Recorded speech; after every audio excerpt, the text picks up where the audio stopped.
Salmo 68. Eu vou continuar onde eu parei semana passada. Quem estava aqui na semana passada? Nós estamos esse mês de julho tratando sobre fazer uma campanha junto com as famílias, chamada Minha Família no Altar. E na semana passada nós começamos a dar uma palavra direcionada aos pais. Nós sabemos que a família, como a gente tem ouvido falar, e não é nenhuma novidade, tem sido atacada. A instituição família tem sido atacada, os nossos filhos estão sendo atacados, casamentos estão sendo atacados. Casamento é algo que tem se tornado descartável para muitos. Algumas pessoas preferem desistir do que consertar, abandonar do que reconstruir. Mas eu creio num Deus que reconstrói, amém? Eu creio num Deus que restaura coisas quebradas, coisas sem jeito, coisas que aos olhos humanos não teriam jeito. Deus vai lá e Ele restaura, mas muitas das coisas não são restauradas por conta da dureza do coração do homem. Então Deus respeita a tua decisão. Deus nunca sonhou com a carta de divórcio. Deus nunca pensou, essa não era a vontade de Deus. A Bíblia fala disso, mas que Deus autorizou o divórcio por conta da dureza do coração do homem. Mas com o resultado disso tudo, e com a globalização e o avanço de tecnologia e do business, né, o crescimento dos negócios, dos avanços profissionais, o crescimento profissional foi tornando cada vez mais o ser humano individualista, egoísta, olhando apenas para si. E aí o sentar à mesa vai sendo deixado de lado. Eu estou ouvindo a minha voz retornando aqui nesse retorno. É como antes da internet, parece que a transmissão está voltando, aí... desculpa, minha voz eu estou ouvindo o retorno da transmissão. Então, com essa correria do nosso dia a dia, alguns princípios e valores vão sendo ignorados, e atitudes simples, como sentar à mesa, o perguntar como foi seu dia, o deitar no chão para brincar com o filho, vai sendo coisas que vão sendo deixadas de lado. E eu lembro que eu terminei a palavra de semana passada citando Provérbios 19, 18, que vai dizer: discipline o seu filho, pois nisso há esperança, e não queira a morte dele. Amém? Está na Bíblia, e eu disse isso baseado em alguns fatos que a gente escuta de pessoas falando: eu preferia que Deus levasse meu... Ela está sendo bombardeada nos nossos dias hoje. E é hora de nós, homens, como homens, reagirmos, e como pais, e aí já falo homem e mulher, pais, pai e mãe, de reagirmos e defendermos e construir muros para a defesa das nossas casas. Olha o que diz Salmo 68, versos 5 e 6, vai dizer: pai para os órfãos e defensor das viúvas é Deus em sua santa habitação. Deus dá um lar aos solitários, ou Ele faz com que o solitário viva em família. Salmo 68, versos 5 e 6. Ele faz com que o solitário viva em família. Então, Deus não te fez para você viver isolado. Deus te fez para que você conviva em família. Pastor, se eu soubesse o que é minha casa, eu não faria isso, eu não estaria falando isso. Pode ser o pior. Pode estar tudo bagunçado. Mas é a tua família. Tem uma história que uma menina teve um sonho, onde ela e as duas melhores amigas dela foram parar no inferno. Aí estavam lá no inferno, o diabão fazendo elas, segurando lá. Vocês vão ficar uns dias aqui no inferno. Aí ela falou, uma delas falou: eu poderia pelo menos ligar para minha casa para dizer que eu estou aqui? Mas você vai ter que pagar o custo da ligação. Aceita cartão? Aceita, né? Posso pagar? Pode. Aí ela ligou para não sei para onde, interurbano, terminou a ligação, está aqui a sua conta, R$200. Que isso? Eu só falei 2 minutos. Mas é ligação DDI, né? Escagem internacional, é uma grana. Aí a outra foi pedir, ele, mãe, poxa, Eu vou falar só 2 minutos, porque se tu falou 5, mais 200 pratas, falou, ligou, eu estou aqui, não sei o que, tal. Quanto é? 150, você falou um pouquinho menos, ok. A terceira falou, eu posso ligar para minha casa também, será que eu vou pagar muito caro? Aí o diabo respondeu, não, ligação local é de graça. Ligação local é de graça. Tem gente que a casa se tornou um inferno. Mas não foi isso que Deus sonhou para você. E eu tenho certeza que não é isso que está no teu coração, porque a tua casa precisa ser um lugar de paz, e Deus faz com que o solitário viva em família, mas que haja harmonia, que haja paz, que haja tranquilidade, e independente da bagunça que esteja a tua casa, Deus pode trazer um tempo de restauração para a tua família. Eu creio nisso, há um propósito definido em Deus a respeito das famílias, e esse texto aqui revela a vontade de Deus em sarar e suprir e preservar a família, pai para os órfãos e defensor das viúvas, é Deus em sua habitação, e Ele faz com que o solitário viva em família. Deus quer que a tua família seja emocionalmente sarada, para que os seus filhos cresçam emocionalmente curados. Posso ouvir um amém aqui? Sabe, a família, o pastor Corte fala muito sobre isso, sobre a questão da paternidade. A família foi criada para ser um ventre emocional saudável. Existe família perfeita. Ok? Isso aí é como a pastora disse aqui, é idolatria. Não existe família perfeita, não existe casamento perfeito, não existe. Para de estabelecer limites inatingíveis, ou que são frutos da sua imaginação e ilusão, que você não vai chegar, e você fica se frustrando, porque seu marido não é o príncipe encantado. Não existe príncipe encantado, não existe princesa encantada, não existe. Existem pessoas reais, de carne e osso, e que você está sujeito a se decepcionar, mas você tem que estar disposto a reconstruir. Eu aprendi uma coisa: quando a mamãe está feliz, a casa está feliz. Se mamãe não está feliz, a casa não está feliz. Marido, deixa a mamãe feliz. Pastor Léo, a mamãe tem que estar feliz. Se a mamãe está feliz, a cachorrinha está feliz, o periquito está feliz, a casa fica mais alegre, não é? Gente, a mãe estando triste, zoa tudo. A casa fica com outro clima. Me ajuda, pastor Léo. A casa, quando a mamãe não está feliz, fica um mal-estar assim, né? Né, Isaac? Às vezes a gente olha assim, outra, mamãe, não sei, não está muito bem hoje, não sei, aconteceu alguma coisa, eu não sei, e vamos ver. Mas quando está feliz, meu irmão, a casa floresce. Então, maridão, faz a mamãe feliz. Estou sentindo que o Espírito Santo está falando aqui. Varão, não torce a cara para mim não, eu estou do teu lado. Eu passo as mesmas provas que você passa. Eu sei que faz parte. Às vezes elas pegam no nosso pé. Mas faça... Não, pode ficar. Fica aqui. Faça a mamãe feliz. Eu não sei nem porque estou falando isso. Eu não ia nem falar isso, mas veio isso. Faça a mamãe feliz. Então... Mas muitas pessoas vivem debaixo de histórias que elas carregam. De antes de serem casadas. E às vezes isso gera uma dificuldade de você administrar a sua casa hoje. Ou algumas pessoas vivem em sombras de fracasso e ela acha que ela vai fracassar justamente aonde os seus familiares ou a sua família anterior ou seus pais fracassaram. Mas Deus é um Deus que Ele restaura. E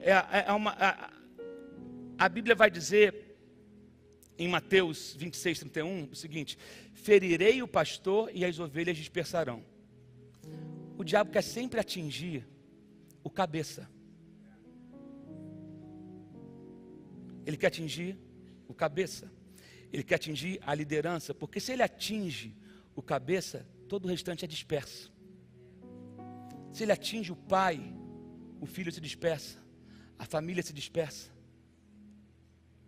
Então, o pilar, e é interessante para você ver, por exemplo, a cosmovisão religiosa brasileira. é uma padroeira.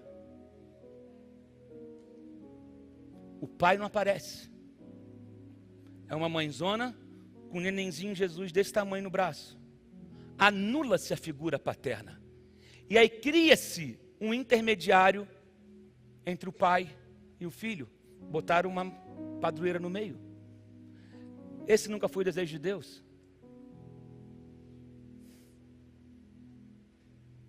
Essa nunca foi a vontade de Deus. Deus fez o homem para ter acesso direto a Ele.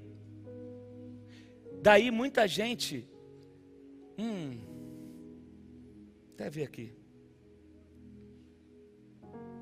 Por isso que a figura paterna ela é bombardeada. O diabo não quer que você descubra que você é filho. O diabo quer te fazer viver como órfão. E se você aceita a mentalidade de órfão, isso pode refletir, isso vai refletir na tua casa, na tua família.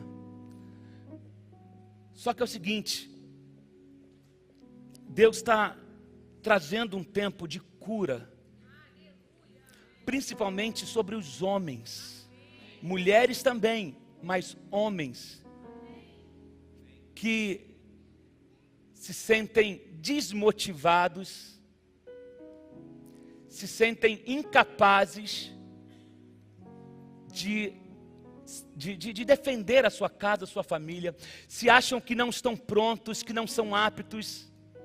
Então tem homens que sofrem, que estão sofrendo de depressão, de angústia, porque ele se sente sem força para defender a sua casa e a sua família.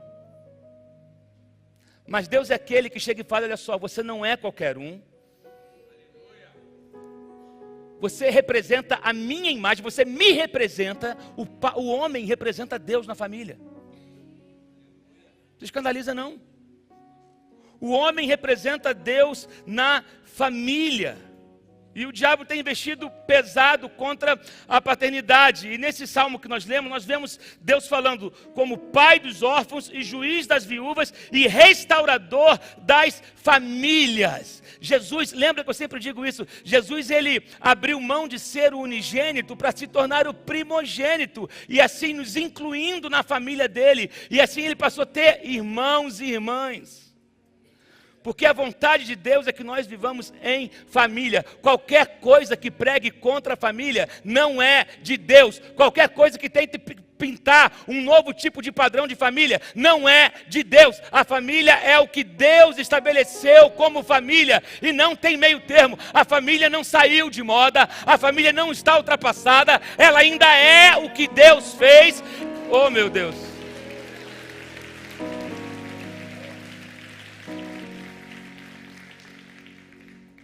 Precisamos romper com o jugo da orfandade. Romper com o jugo da orfandade. Eu dei um exemplo aqui na semana passada, que a vida é como se nós tivéssemos várias bolas. Isso quem disse foi o Haggai. Ele vai dizer que várias bolas, trabalho, empresa, negócios, sabe? E são bolas que se nós deixamos cair, é um grande malabarismo. Se nós deixamos cair essas bolas são de borracha. Ela cai, mas ela retorna. Mas a família é a única bola que é de vidro. Se você deixa essa bola cair, ela se parte, ela se quebra. Então,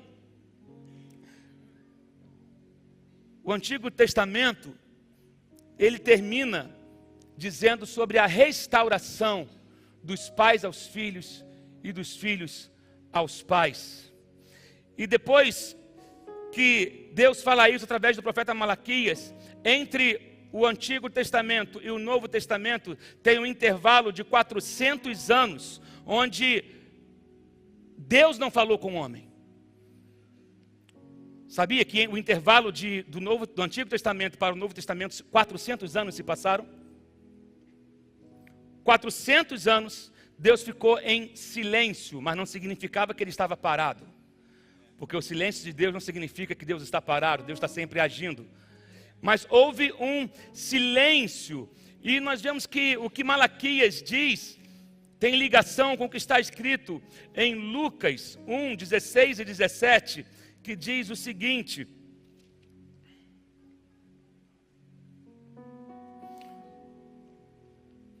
Porque aí nasce quem? João Batista. E João Batista chega e ele começa a pregar, ele começa a falar. O anjo disse: não tenha medo, Zacarias, sua oração foi ouvida. Eu falei isso aqui domingo: Isabel, sua mulher, lhe dará um filho, e você lhe dará o nome de João. Ele será motivo de prazer e de alegria para você, e muitos se alegrarão por causa do nascimento dele, pois será grande aos olhos do Senhor. Ele nunca tomará vinho nem bebida fermentada, e será cheio do Espírito Santo desde antes do seu nascimento. Aí o verso 16 vai dizer: fará retornar muitos dentre o povo de Israel ao Senhor, o seu Deus, e irá adiante do Senhor no espírito e no poder de Elias, para fazer voltar o coração dos pais a seus filhos, e os desobedientes à sabedoria dos justos, para deixar um povo preparado para o Senhor.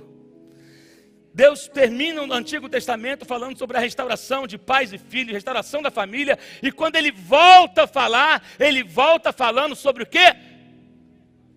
Está levantando está surgindo chamado João, que ele vai vir na mesma porção, na mesma unção que estava sobre Elias, e ele fará os pais se reconciliarem um com o outro. Restauração. Muitas das rebeliões que acontecem dentro das famílias está ligado em conflitos não resolvidos entre pais e filhos.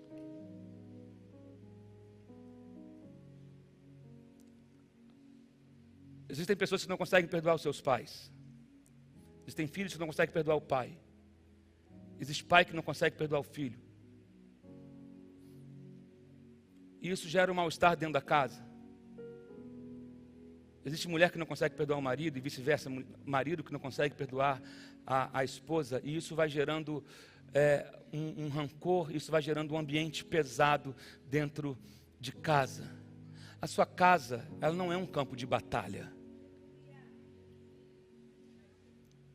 Agora, enquanto você não decidir se arrepender, liberar perdão e pedir perdão, você vai ficar vivendo no mesmo nível que você está. E a restauração e a reconciliação familiar destrona a rebelião. A reconciliação familiar destrona a rebelião. Ela invoca a prudência e ela adestra a igreja. Amém, queridos? Sabe, um genuíno arrependimento através da confissão de pecados, ela remove o cativeiro, destrói maldições e desaloja espíritos territoriais sobre a terra, Através de quê? Reconciliação, arrependimento, perdão. Talvez você fale: mas meu pai não está mais vivo. Semana passada a gente deu uma dica aqui, né? Uma tarefa. Escreve uma carta para ele e queima diante de Deus. Ora e queima. Isso vai fazer bem para você. A tarefa do pai morto, agora, pastor, desculpa interromper, algumas pessoas que estão na internet podem não entender. Não é escrever para o morto. Você vai escrever para Deus sobre o seu pai. Não, porque algumas pessoas pegam essa nossa fala e podem achar que a gente fala com os mortos. A gente não fala com os mortos, né? Os vivos não falam com os mortos. Os mortos não falam com os vivos. Os espíritos de engano é que fazem isso. Então, como eu sei que o pastor Emerson ensina assim, eu só interrompi de maneira assim, sem pedir licença, porque o pessoal é muito malvado na internet, eles gostam de editar, mas eu estou só zelando por você e pela igreja e pelas nossas ovelhas. E as pessoas gostam de editar e alguns podem dizer que nós somos malvados. Então, eu estou só explicando a tarefa da semana passada para quem não veio, que a carta é para Deus. E aí você fala sobre os seus pais, Se eles não estão mais aqui, você fala com Deus. E Deus vai fazer o papel do seu pai. Vai te perdoar e vai te responder. Amém? Agora você imagina, vamos ficando de pé, eu já vou terminar. Que quando João Batista surge pregando, a quantidade de restauração que começou a acontecer, de filhos pródigos voltando para suas casas, de pais indo procurar os seus filhos porque se arrependeram, porque é isso que faz quando alguém caminha debaixo dessa unção. E eu quero que você entenda que essa mesma unção que estava sobre João Batista, ela está sobre nós hoje. Eu não consigo crer num evangelho onde não há reconciliação. Talvez você que está aqui hoje precisa pedir perdão para sua esposa, ou para o seu marido, ou para o seu filho. Ou quando sair daqui mandar uma mensagem, porque talvez a pessoa que você se sentiu ofendido da sua família, ela ainda está aqui, está viva, está na terra, você consegue ainda procurar. E eu quero que você entenda isso, que é tempo dos filhos se reconciliarem com seus pais, dos irmãos se reconciliarem com os irmãos, dos maridos se reconciliarem com as esposas, com os pais estabelecerem limites claros para os seus filhos.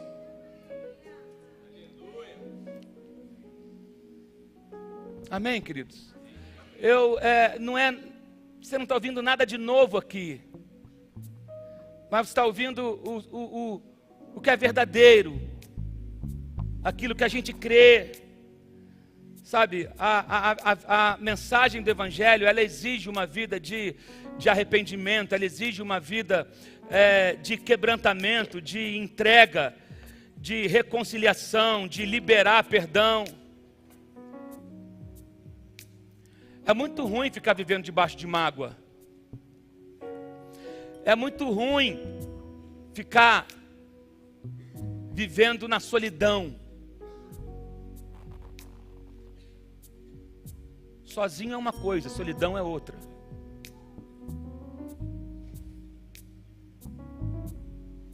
Não é bom que o homem esteja só. Deus faz com que o solitário viva em família. Eu quero orar nessa noite aqui por restauração